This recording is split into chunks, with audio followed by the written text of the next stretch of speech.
Okay, well, I just want to just do something. Let me just. Is that no? Did I take that? No, hang on, hang on. So let me just. There we go. There we go. Nice. Okay. Why are you doing a sort of love and peace selfie? Oh, well, I just thought I'd just take a selfie, because we Is live it the, in an age of oh, selfies. Yeah. I just saw, I saw sort of the peace sign and the Yeah. glass. I used this Woodstock tribute or something, given Well, with there's the some. 50th anniversary of Woodstock this year as well. No, no. This is a really rather tortuous segue to the first of our Muppets of the month. Oh, right. I see where you're going. Right, gotcha. Right. Round the houses, you might say. Uh, Except in this instance, it's not around the houses. It's actually people on a wall, on Hadrian's Wall. This is the news. And the first of our Muppets in this instance. This is the news that Hadrian's Wall is being damaged by tourists seeking the perfect selfie. And this is by no means limited to one event or one part of Hadrian's Wall. Uh, but this particular act of damage, or this particular incident of damage, is quite dramatic. 12th of photographs taken on the 12th of May show a section of crumbled wall at Steel Rig, which is a section of Hadrian's Wall.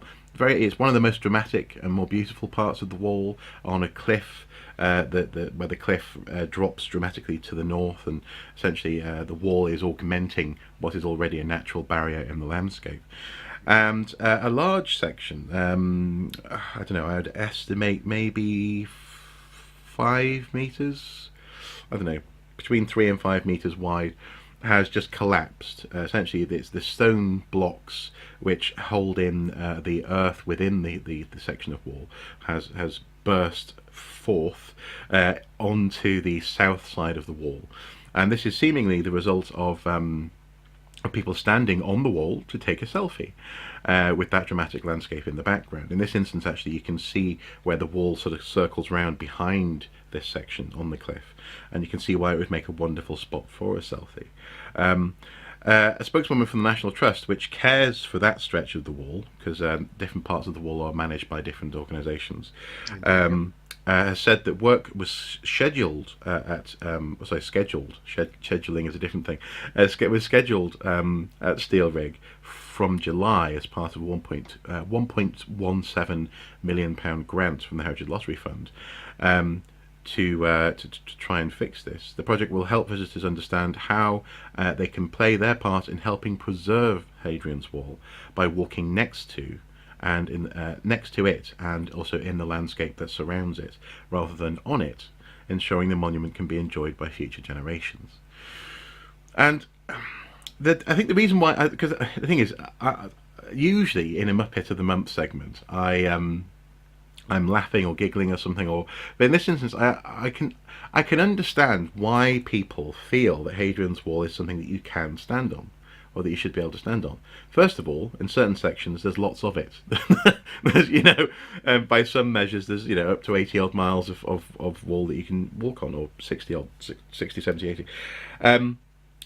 On or near, and I think part of that perception is the fact that this is a martial monument. This is a wall that soldiers walked on. This is designed, and built by the Roman army. So it's going to be solid. Of course, you can walk on it. I can understand that instinct, but I can also understand the frustration of people who look after this monument, because all over the place there are little signs saying, "Please don't walk on the wall." And whenever I visited Hadrian's Wall, people invariably are walking on the wall. What what do you think can be done about this sort of behaviour? Is this something that has to be, akin to smoking, something that has to be gently talked about, discussed, and disencouraged amongst especially younger people, so they understand what they're doing? Or do you think this is something that we're just going to have to live with, and there has to be ways of mitigating this damage, which is ultimately accepting that there are going to be portions of the wall that are more likely to be damaged than others. For example, you're very unlikely to get people trying to take a selfie of Hadrian's wall in the middle of Newcastle because it's not obviously there. Whereas this section of wall is clearly just more vulnerable. Should we just accept that? I mean, what do you think? It's an interesting one. I'd pose a couple of questions. Okay, Oh, we sorry. find something. Sorry. Incidentally, the wall stands to about 1.5 meters tall in places, so it's not like super tall, or maybe 2 No, meters. exactly. No. So I'd pose a couple of questions. The first question I'd pose is accepting that we find it unacceptable that the wall is damaged unnecessarily, i.e., not in the cause of approved scientific research. How do you prevent that damage? If you then start to look at the methods that you could use to prevent that damage, I think you begin to realise quite how difficult it actually is. Do you fence the whole thing off so people can't approach it? That would destroy, particularly that central area around St Shields Crags and the area we've just been describing. It is spectacular because it sits there in the landscape without any interventions. It's just there against the background of the crags and the clouds. It is spectacularly romantically wonderful. And any attempt to fence it off would destroy that atmosphere. So then, do you then curate it with people? Okay, you've explained even allowing that maybe there's 40-50 miles of active wall that people might want to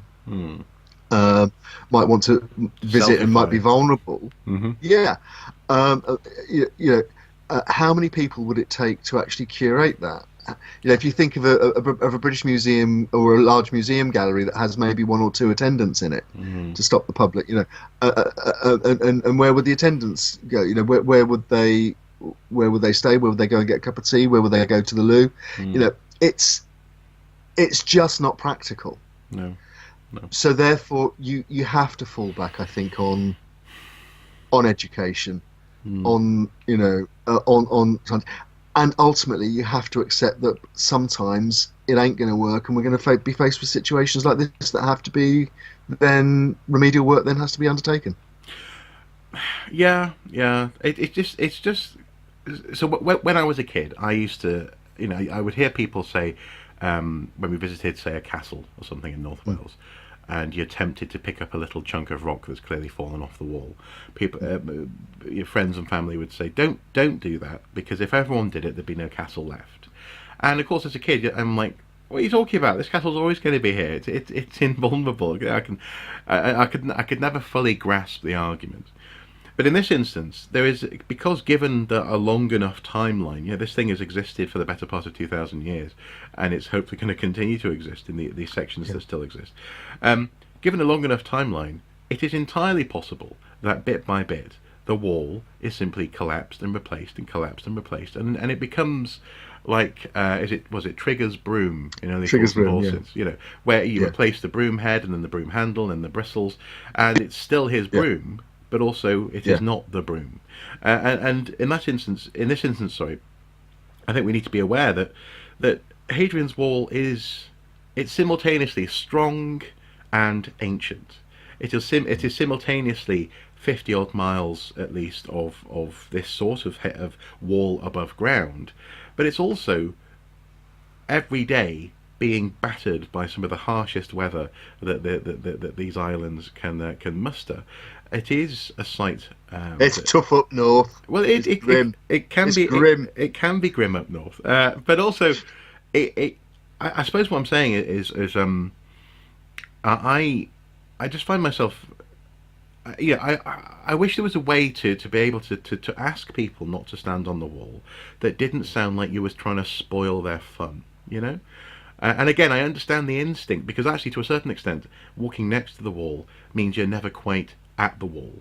You know what? I think you've gone right to the heart of something which I think is at the root of the problems archaeology has communicating. You know, you and I, we both, most of our lives are spent trying to communicate something we love. Hmm. Hmm. Um, but there is underlying our care for the past, if we're not careful, is an attitude that's not, it's not even spoken sometimes, but it's, this is heritage, it's good for you, you've got to treat it with respect.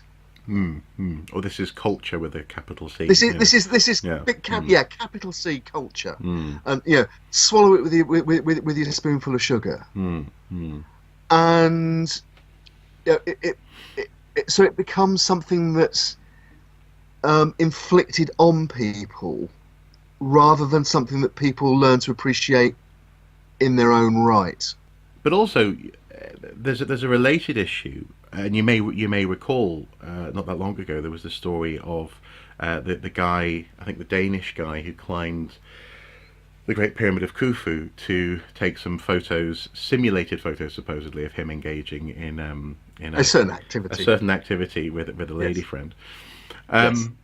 And at the time, I remember reflecting on how, to a certain extent, this monument, which exists in so many people's minds as a great place to go and visit, once in a lifetime opportunity, effectively becomes a prop, a background for people's lives to happen in front of. People don't seem to think about these sites as actually still existing now, and that sounds really weird given that they want to visit them. But there's this sense that somehow history has happened, and now we're living in the modern world looking back at history, as opposed to actually, in a very real way, these monuments' lives continue, and every day they're getting older, but also every day their story is added to by the things that people do to the monuments, and so there is a powerful need for engagement with these sites, with these places.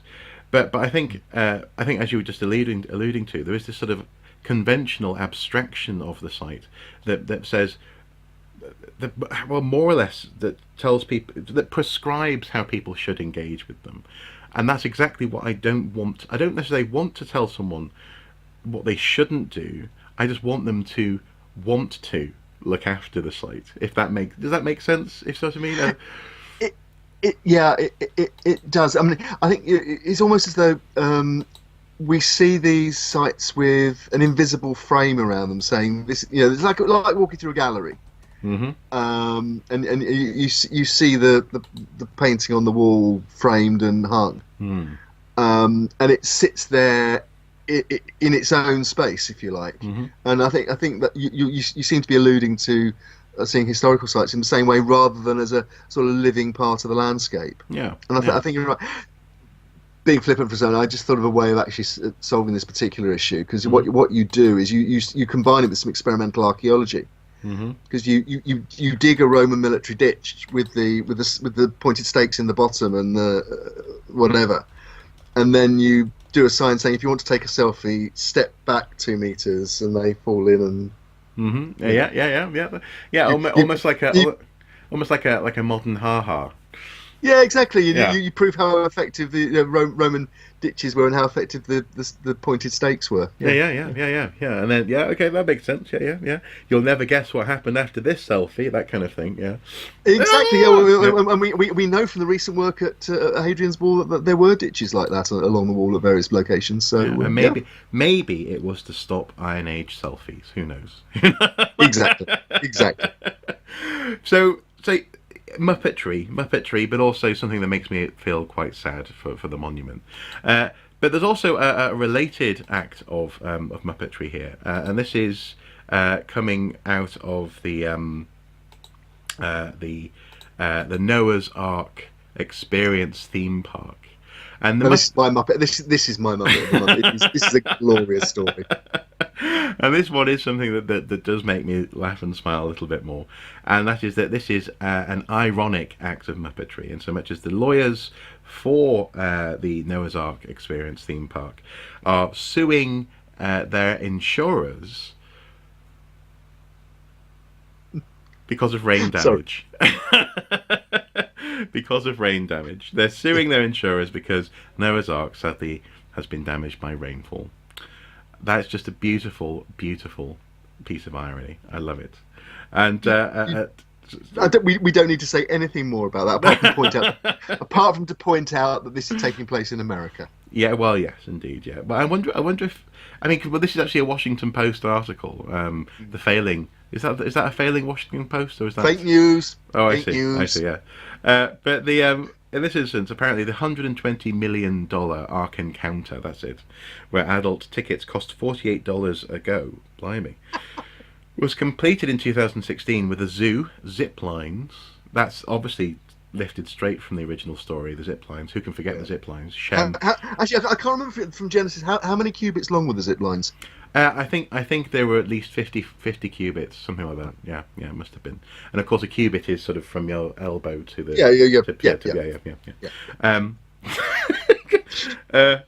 a restaurant and a 5-story high replica of the Ark. It was the brainchild of Ken Ham and his ministry, Answers in Genesis, which also created the Creation Museum. Oh, that's the museum where they have models of children playing with raptors, like Jurassic Park raptors, though, not real raptors. Because that's another way of that's population control, isn't it? Yeah, well, exactly. Yeah. So that's the sort of Genesis equivalent of go and play on the motorway. Dude, that'll learn them. Ham is a Christian fundamentalist, surprisingly, and a creationist, who argues that the Bible is the historical narrative and this is meant to be taken literally. He believes that dinosaurs lived along humans and that biblical flood created the Grand Canyon. As he maintains, Noah laboured 7 decades to construct his vessel and was 600 years old when the storm surged. How then does he get around the suggestion that if he got the idea for his art from Genesis and so on, mm-hmm. is he suggesting that God couldn't do weatherproofing? In what you mean for the museum? Well, no. If he's copying the art from Genesis, oh, I see. And the art was inspired by. I see. Noah was inspired by God. Yes. God got the design brief wrong.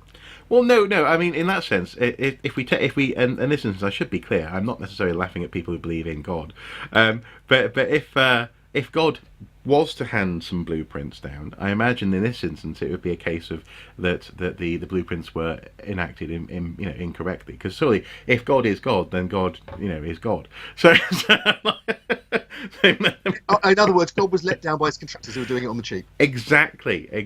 Yeah. Some shifty bloke shuffled over to him with a fag in his mouth. It's going to cost an extra, I don't know, 75 million shekels. If you're going to do it cash, 60. Exactly. 60 million, yeah. Well, it says here, look, the Lord regretted that he had made human beings on earth. One translation of the Bible notes in the passage that explains God's motivation for the flood.